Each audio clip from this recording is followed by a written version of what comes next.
Il était une fois, dans un marais où les roseaux ondulaient comme des murmures et où l'eau reflétait un ciel d'un bleu infini, vivait une grenouille, petite et verte, ses yeux deux perles scintillantes au-dessus des vaguelettes.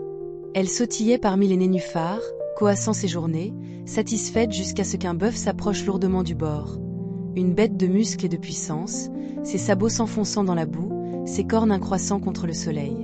La grenouille le fixa, sa gorge palpitant d'envie, son petit cœur gonflé d'un rêve trop grand pour son corps. « Regardez-le, coassa-t-elle à ses semblables, si vaste, si fort, je serais reine de cet étang si j'égalais sa taille. » Les autres grenouilles clignèrent des yeux, leur cœur un murmure, « Tu es bien comme tu es », mais elle bomba le torse, « Bien ne suffit pas, je serai grandiose. » Et sur ces mots, elle aspira de l'air, ses flancs se gonflant, sa peau se tendant à craquer.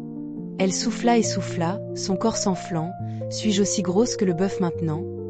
siffla-t-elle, se tournant vers ses amis. « Pas du tout, » chantonnèrent-elles, les yeux écarquillés, « il est une montagne, tu es un caillou. » Sans se décourager, elle avala encore, ses pattes s'écartant, son ventre un ballon, et maintenant haltatait-elle, vacillant sur le nénuphar. Toujours trop petite, coassèrent-elles, une onde d'inquiétude dans leur voix, mais l'orgueil de la grenouille noya leurs mots. Elle vit l'ombre du bœuf, un titan dans son esprit, et jura, je l'égalerai ou j'éclaterai. Le marais observa, les roseaux pliant sous une brise qui portait ses grognements, l'eau clapota autour de sa forme tendue.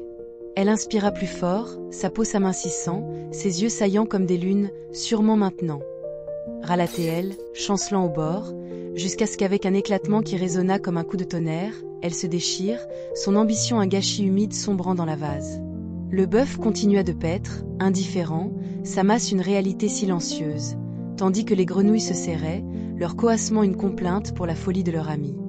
Le marais se calma, les nénuphars oscillant comme avant, l'eau engloutissant l'histoire, un petit plouf, une grande leçon. Les roseaux la murmurèrent au vent, le récit d'une grenouille qui courut après une ombre trop vaste, et les saisons passèrent, les empreintes du bœuf s'effaçant, la place de la grenouille vide mais mémorisée. Et si vous vous asseyez près de ce marais aujourd'hui, dit-on, là où les roseaux dansent et l'eau brille, vous pourriez entendre un faible coassement, un fantôme d'un vœu qui gonfla au-delà de sa peau.